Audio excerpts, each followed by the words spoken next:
Learning is doing. With that in mind, let's get started with Unity.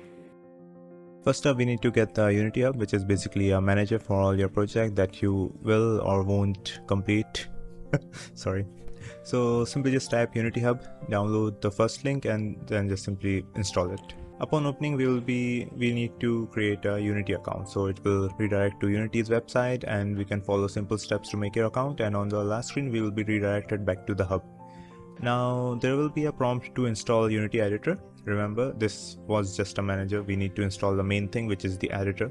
So you can install that from the prompt here, or you can just close that and go to here in the install windows to install editor.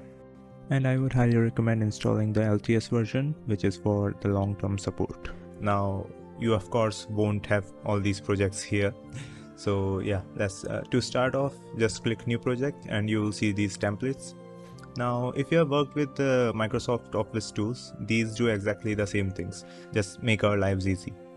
So templates basically provide a blueprint, or to phrase it better, a mold for your game, letting us to not start from zero, if that makes any sense. And as you can see, there are plenty of them. So don't get overwhelmed. We will just need to select the universal 2D, the one at the top, and just move on for now. Give your project a name, and no need to connect to Unity Cloud. We'll see that later. And just simply click create project. Upon opening, you will be greeted with this view. So the primary thing here is the scene. This is where we design and build our world. Think of it like the stage where all our player, enemies, obstacles, ground, and everything in between exists. Then we have the hierarchy. This is where, well, let's just say the cast of your scene, of your stage exists. So it basically, like, everything that's on your scene will be you'll be able to see here. The components here will go through the layer. Then we have the project window. So this is basically your game's library, or like think of it as your file system. It contains all your assets, your code, models, textures, sounds, animations, everything that's used in the project is contained in it. So think of it like Unity's version of like File Explorer. You can organize these into folders however you like to keep your project, clean and good looking or manageable. Next up is the inspector panel. So yeah, this is a very important part. This is where we basically configure and tweak the, let's just say, properties of anything that we have selected.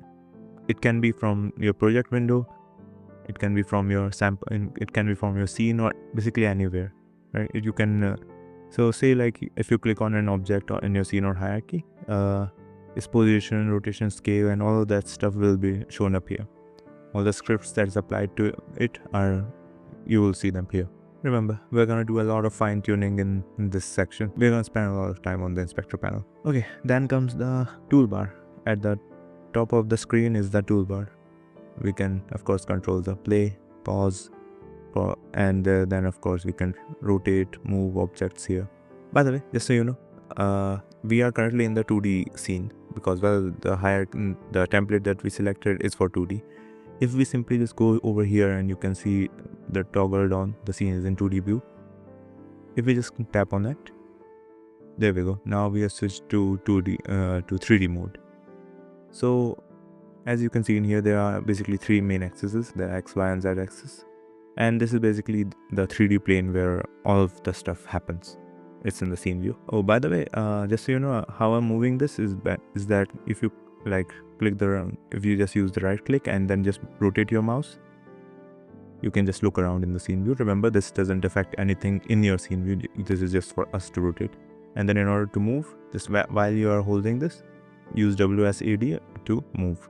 Next up are the two hidden things. They are not they're not the default thing that you'll see. First up is the game view. This is what your camera will see. Your main camera's view is basically your game view. So this is the main camera. Don't worry, I'm gonna explain these stuff later. But remember, your game can have multiple cameras, and maybe your things can be happening over here, like players moving and stuff is happening there. Your game will only view what your camera is viewing. So keep that in mind. That is very important. Next up is well, let's just say we all have a love-hate relationship with this. This is the console. So this is where Unity's messages, warnings, and errors will come. It's extremely useful for like debugging and checking everything is working perfectly, but it's also our let's just say our worst window and best window at the same time. And so yeah, that was actually about it for this video, because we're actually just getting started. We're gonna actually create the game in the next video. We're gonna start making the game in the next video. I just wanted to like want you to get used to this entire thing. Make sure that you, well, let's just say, go over everything. I'm not asking you to do and everything, start programming, or I just wanted you to go through every GUI stuff that you can see in here, toggle stuff, like change the values in here, change the value from inspector, go through the shortcut keys. And yeah, that is just about it. I'll see you in the next part. Peace out.